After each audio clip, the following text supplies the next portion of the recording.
Hello, comment ça va? Hello les petits loups, comment allez-vous aujourd'hui? Bah moi ça va, hein, Ouais, parce que moi aussi. Là, mais j'ai une pêche d'enfer bah aujourd'hui. avec ce beau soleil. Ah, c'est ça, hein. Et aujourd'hui on parle de quoi avec cette pêche d'enfer? Alors, nous allons parler du tome 4 des aventures de Sylvie Lachon. Sortie froide. Non, déferlante. Ah, déferlante. Oh, Ouais, bah. pardon. Donc il se passe quoi dans ce tome-là? Moi j'avoue que je l'ai lu mais je m'en souviens plus trop Alors, parce que j'en ai tellement lu dans que. cet tome-là, nous retrouvons Sylvie, 20 ans. Euh, Elle prend des vacances Bien mérité. bien méritées. Elle est de retour des Balkans. Balkan qu'on avait vu dans le tome précédent, bah, Dans le tome 2, dans le tome 2, sortie ouais, voilà. balkanique, où Où il s'en était voilà, passé des choses et la pauvre elle en a bien mérité, hein, des vacances. voilà, suite au crash de son Transal et puis toutes les péripéties. Non, mais c'est dans sortie balkanique, le crash du Transal. Oui. Ils le savent déjà, ils l'ont déjà lu. Bon. Bah, que ça dépend. Voilà. Parce que bah, je pense que chaque tome peut quand même se lire indépendamment les uns des autres.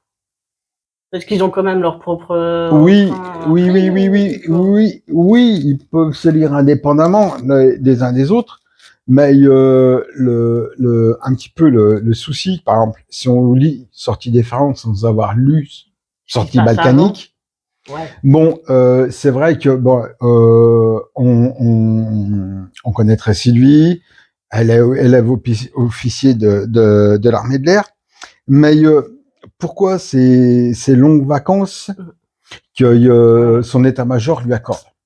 Oui, c'est vrai, c'est vrai. Donc ouais, elle prend des vacances et elle prend des vacances où? Quoi, comment? Alors, Avec qui? avec Ina et ses deux meilleurs amis, Myriam Coucou et et Mimi, ouais. et donc sur un magnifique trauma. Ouais, un qu'on voit là sur la couverture. Donc, pour vous donner un ordre d'idée, par exemple, un trauma style Stade Amsterdam. Donc, À tes souhaits. c'est un trauma, c'est un voilier trauma pour faire de la croisière très premium. Ouais, fin comme un oiseau, il sait où. Voilà, tout à fait, comme dirait Hugo Frey. Anciano. Voilà.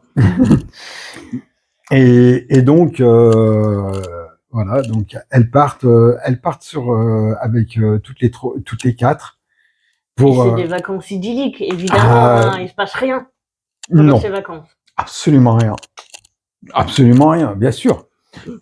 Sylvie, Sylvie, en fait, elle se dort au soleil pendant quoi, 400 pages. Parce que non. Non, non, non, non, bah non, non, sinon ça non, serait pas Limouselle. non, Hein. non, non, non, non, non. Et puis bon, pareil. Alors, on retrouve, bien sûr, vous m'excuserez l'expression, la petite crevure de Gabriel. Oui, bah que seraient les aventures de Sylvie sans cette petite crevure de Gabriel? Eh ben oui, mais pourquoi va-t-il faire une croisière départ La Rochelle pour aller dans les Caraïbes avec Avec. Ouais. Bah pour avec moi je dirais c'est pour mater Sylvie, hein, non? Non? non, non, non, non, Bon. non, parce qu'il a sa petite pouffe. Ah oui, c'est vrai. Non, non, il a sa petite pouffe. Mais bon, qu'est-ce que tu veux c'est que le garage qu'il a à Tulle, tout pourri pour ça rapporte du fric. Hein. C'est étonnant. Ah, très. Et De la donc, part de Gabriel, rien n'est étonnant. ouais, c'est vrai. Et donc, qu'est-ce que t'en as pensé?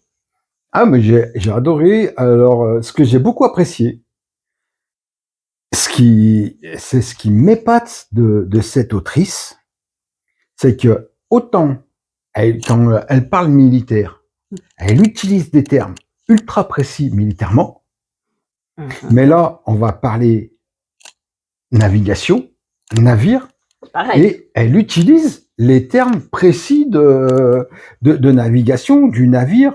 Comme si elle avait été marin elle-même. Oui, là, c'est ce que je me dis. Qu'est-ce que c'est? une autrice, Une personne déjà. ouais, une personne, mais issue du milieu politique, de l'armée de l'air ou de la marine. Ou tout ça en même temps.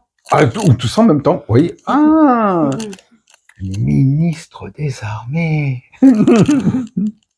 On ne saura jamais. C'est ça qui fait le charme en fait de Limousin, c'est que il y a les intrigues des romans, mais aussi l'intrigue qu'il y a autour de l'identité de la personne. Et puis on aime bien la charrier comme ça. Voilà. Mais je sais qu'on trouvera pas, quoi. Je pense qu'on est à des milliers de kilomètres de savoir qui c'est. Et c'est très bien comme ça. Puis aussi, il y a une personne que j'adore dans ce roman. C'est Ina. Non, j'y arriverai pas, c'est Ina. Merde, j'arrive pas. Ina, ouais, ça, c'est beaucoup. Nina, non, ouais, Nina. Mais comme elle dit si bien, appelez-moi Ina, c'est plus simple. Ouais. Donc voilà. Non, mais puis voilà, on retrouve cet enfant qui est adorable de 5 ans. Et qui amène sa joie de vivre malgré tout ce qu'elle a pu traverser dans l'épisode avant. Et cette fraîcheur, cette insouciance d'une enfant, ça aussi, elle retransmet. C'est phénoménal comme elle arrive à retransmettre toute cette joie que cet enfant peut amener. Une note à ce roman, un avis. Alors, un avis, c'est un roman vraiment à lire. Et puis bon, voilà, avec cette lecture addictive qu'on a du moment qu'on a commencé à lire le premier opus, et on veut savoir ce qui arrive. Et je vais mettre aussi un 5 étoiles sur 5 à ce 4e opus. Ouais, donc c'était Sortie déferlante de Limousin, le 4e opus des aventures de Sylvie Lachan. On vous souhaite une bonne lecture. Et puis une très bonne journée. Allez, salut. À bientôt.